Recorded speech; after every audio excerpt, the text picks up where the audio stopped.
नमस्कार दोस्तों। आज की कहानी एक रहस्यमय हॉरर स्टोरी है। ये कहानी है आवृत्ति की, जो गर्ल्स हॉस्टल में रहती है और वो अपना कॉलेज ख़त्म होते ही कॉल सेंटर जॉब ज्वाइन कर लेती है। आवृत्ति अपनी नई जॉब के लिए बहुत एक्साइटेड है। आवृत्ति की नौकरी का आज पहला दिन है, तो वो तैयार होकर समय से पूर्व ही कॉल सेंटर पहुंच जाती है, जहां उसके टीम लीडर उसे काम की प्रक्रिया समझाते हैं। आवृत्ति कॉलेज में बहुत ही होनहार छात्रा थी, इसलिए उसे काम को समझने में कोई ज़्यादा परेशानी नहीं होती।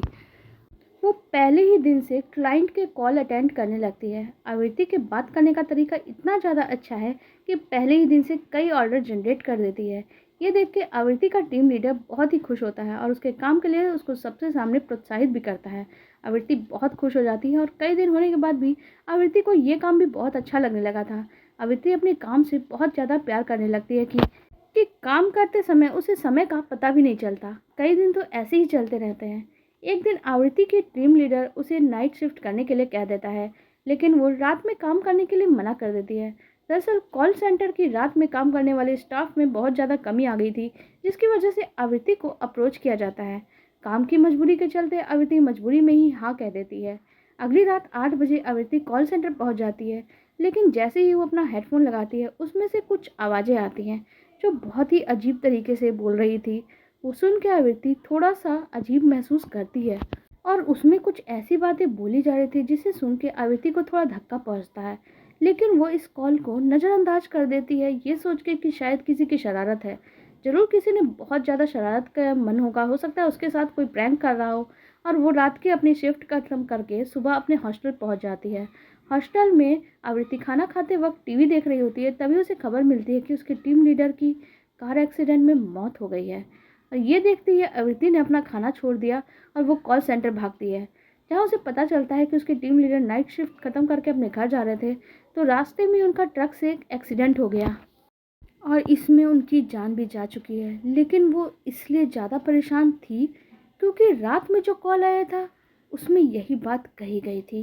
उसमें यही मैसेज था कि सुबह तुम्हारे टीम लीडर की कार एक्सीडेंट में मृत्यु हो जाएगी। और वो कॉल हकीकत में बदल चुका था, जिससे आवृत्ति बहुत परेशान थी।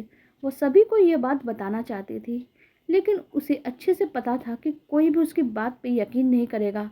आवृत्ति पता करना चाहती है कि आखिर उसको ये कॉल किसने किया था, कौन है जो शायद साजिश रच रहा हो। इसलिए वो अपने एडमिनिस्ट्रेशन में जाके कॉल डिटेल्स निकलवाती है। लेकिन जिस समय आवृत्ति को ये कॉल आया था, उस समय का तो कोई भी कॉल रिकॉर्ड में मौजूद ही नहीं होता। तो इसका क्या मतलब, इस समय किसी भी क्लाइंट का कॉल आवृत्ति को नहीं आया था। उसको इस बात का यकीन ही नहीं हो पा रहा था कि उस कॉल की वजह से, जिसकी वजह से टीम लीडर की मौत हुई है, और वो कॉल किसी का था ही नहीं। और वो परेशान होकर अपने हॉस्टल लौट जाती है। सारा दिन परेशानी झेलने के बाद वही सोच सोच के कि आखिर ये किसका कॉल था, वो अपनी नाइट शिफ्ट के लिए तैयार हो जाती है और कॉल सेंटर पहुंच जाती है। यहाँ उसके सहकर्मी पहले से काम कर रहे होते हैं और टीम लीडर के स्थान पे अब एक नया व्यक्ति आ चुका था, उन्हें नियुक्त कर दिया गया था। आवृत्ति जाते ही नए टीम लीडर से परिचय करती है और उसके बाद क्लाइंट कॉल अटेंड करने में लग जाती है। लेकिन देखते ही देखते रात के 12 बज जाते हैं और फिर उसे फिर से एक कॉल आता है और उस कॉल में फिर से वही बात कही गई थी। आज रात 2 बजे कॉल सेंटर के सर्वर रूम में आग लग जाएगी और इस आग लगने की वजह से कॉल सेंटर का सारा क्लाइंट डाटा बर्बाद हो जाएगा। इससे कंपनी को बहुत नुकसान होगा। लेकिन आवृत्ति इस बार इस कॉल को हल्के में नहीं लेती है और अपने इस नए टीम लीडर को जाके सारी बातें बता देती है। वो भी आवृत्ति की बात पे भरोसा करते हैं और सर्वर रूम का परीक्षण भी करने चले जाते हैं। लेकिन वहाँ पे जांच करने पे भी कोई भी टेक्निकल फॉल्ट नहीं मिलता है। तो फिर वो आवृत्ति से कहते हैं, यहाँ तो सब कुछ ठीक है, हमको नहीं लगता कि यहाँ पे कोई भी एक्सीडेंट हो सकता है। जरूर तुम्हें किसी ने फर्जी कॉल किया होगा, कोई मजाक किया होगा। तुम अपने काम में फिर से लग जाओ। तुम इस तरह के फालतू कॉल्स पे ध्यान मत दो। और कॉल सेंटर में टीम में बहुत ज़्यादा स्पैम कॉल आते ही हैं, ये बहुत आम बात है। आवृत्ति यही सोचती है और वापस कॉल अटेंड करने में लग जाती है। उसे भी लगता है कि शायद उसके टीम लीडर सही कह रहे हैं। लेकिन कुछ दिन के बाद जैसे ही 2 बजते हैं, सर्वर रूम में बहुत ही छोटा सा धमाका की आवाज़ आ जाती है और काम कर रहे सभी लोग उस धमाके की आवाज़ सुनकर वहाँ भाग के पहुँचते हैं। लेकिन देखते ही देखते पूरे कमरे में आग लग गई थी। टीम लीडर सभी को मिलकर आग बुझाने के लिए कहते हैं। वहाँ रखे पानी के कंटेनर से सभी आग बुझाने में कामयाब तो हो जाते हैं, लेकिन तब तक सर्वर रूम जलकर खाक हो चुका था और वहाँ पे ऐसा सर्वर था जिसका कोई भी बैकअप नहीं किया जा सकता था। इसका मतलब जो कॉल आया था वो सच था और वो साबित भी हो चुका था। अब ये बात केवल आवृत्ति और उसकी टीम लीडर ही जानते थे। आवृत्ति की टीम लीडर को अपने चैम्बर में बुलाते हैं और लीडर पूछता है आवृत्ति से कि तुम्हें ऐसे कॉल कब से आ रहे हैं। तब आवृत्ति कहती है, जिस दिन से मेरे काम की शिफ्ट चेंज हुई है उसी रात पहला कॉल आया था, रात के ठीक 12 बजे। लेकिन मैंने उस कॉल को ज़्यादा इम्पोर्टेंस नहीं दी थी क्योंकि ये सब तो नॉर्मल है। जब मैंने उस कॉल में बताई हुई बात लेकिन जब सच हो गई तो मैं दूसरी कॉल आते ही आपके पास आई थी। पर यह घटना भी अब सच हो चुकी है। टीम लीडर उसके साथ मिलकर योजना बनाता है और अगली रात 12 बजे वो दोनों ही इस कॉल के लिए तैयार थे, जिसमें से एक ही कॉल को सुनने के लिए दो अलग अलग हेडफोन को वो लोग कनेक्ट कर लेते हैं। रात के ठीक 12 बजे सच में कॉल आता है और आवृत्ति कॉल रिसीव करती है, साथ ही अपने टीम लीडर को भी इशारा कर देती है कि वो कॉल में आ रही बात को सुन पाए और दोनों हेडफोन लगा लेते हैं। आवृत्ति का हेडफोन में आवाज़ आ रही थी और कॉल सेंटर के चौकीदार की मौत आज करंट लगने से हो जाएगी, ये बात कही जाती है। आवृत्ति डर की वजह से हेडफोन निकाल देती है।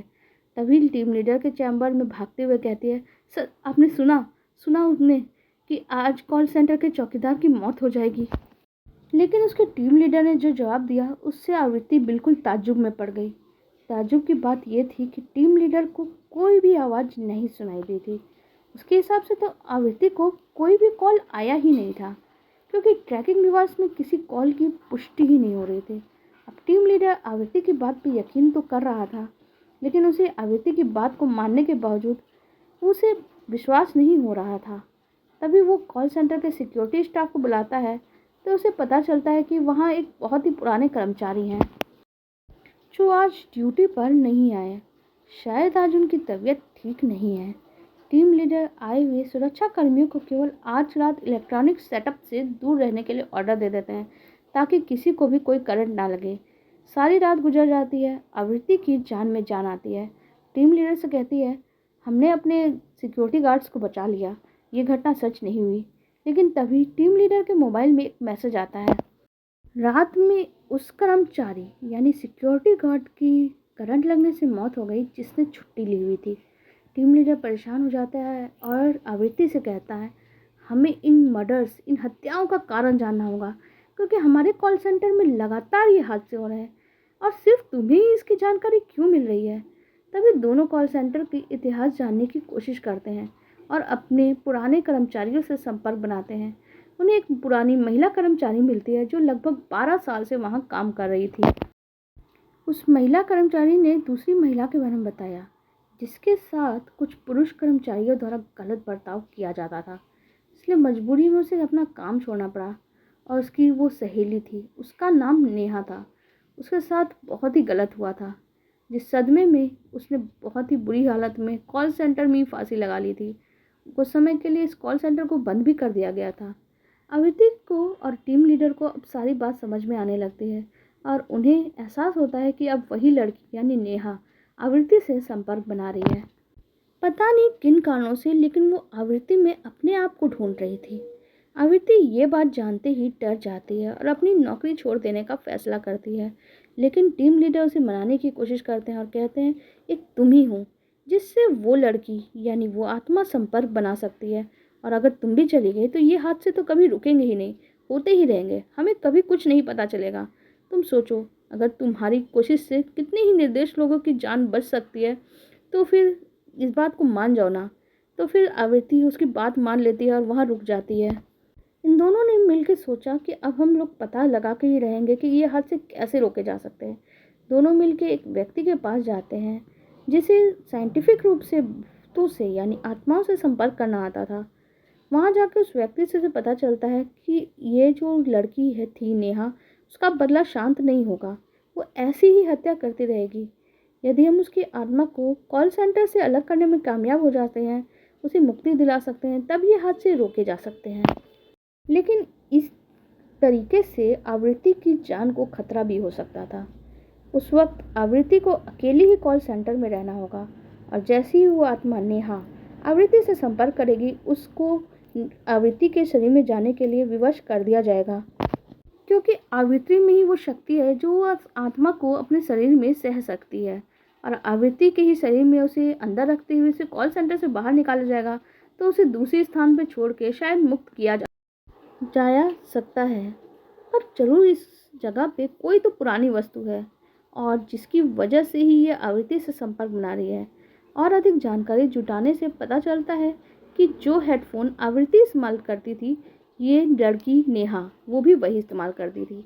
लेकिन अब ये इस कार्य को गुप्त तरीके से किया जाना था, क्योंकि वहाँ ज़्यादा लोग होते तो ये कार्य असफल हो सकता था। आवृत्ति एक बहुत बड़ा रिस्क लेने के लिए तैयार हो जाती है, और टीम लीडर सभी स्टाफ को छुट्टी दे देते हैं। तीनों मिलकर इस योजना को अंजाम देने के लिए कॉल सेंटर पहुंचते हैं। रात के ठीक 12 बजे हमेशा की तरह कॉल आता है। योजना के अनुसार वैज्ञानिक उस आत्मा को तकनीकी प्रक्रिया के तहत आवृत्ति के शरीर में प्रवेश करवा देते हैं। तो जैसे ही उसके आत्मा आवृत्ति के शरीर में आता है, आवृत्ति बहुत ही अजीब सा बर्ताव करने लगती है। उसे संभालना उन लोगों के लिए बहुत मुश्किल हो जाता है। इन काफ़ी मुश्किलों से वो दोनों आवृत्ति को रस्सी के सहारे बांधकर किसी तरह से कार तक ले जाते हैं, और एक सुनसान जगह पे धार्मिक स्थल था, जहाँ पे एक धार्मिक गुरु थे, उनकी मदद से उसे आज़ाद करने की पूरी प्रक्रिया करते हैं। कुछ घंटों के बाद आवृत्ति को होश आ जाता है। टीम लीडर उसे ये देख के खुश होता है, क्योंकि आवृत्ति अभी ठीक थी। उन्होंने इतना बड़ा खतरा उठाया था और बहुत बड़ा काम किया था, इतने सारे बेकसूर लोगों को मरने से बचाया था। लेकिन इस हादसे ने आवृत्ति को बहुत ज़्यादा झकझोर के रख दिया था, इसलिए वो अपनी नौकरी छोड़ देती है और अपने गांव लौट जाती है। इस घटना के कुछ दिनों के बाद ही कॉल सेंटर में नाइट शिफ्ट भी बंद कर दी जाती है। इस घटना के दिन कुछ ही बीते थे कि रात के 12 बजे फिर से कॉल सेंटर में बजने लगता है, लेकिन सारा सिस्टम बंद था, वहाँ कोई भी मौजूद नहीं था। फ़ोन की घंटी लगातार बजती रहती है, और कहानी यहीं ख़त्म हो जाती है। शायद वो हादसे कभी भी नहीं रुकने वाले थे। आप लोगों को हमारी ये कहानी कैसी लगी, कमेंट सेक्शन में ज़रूर बताइएगा।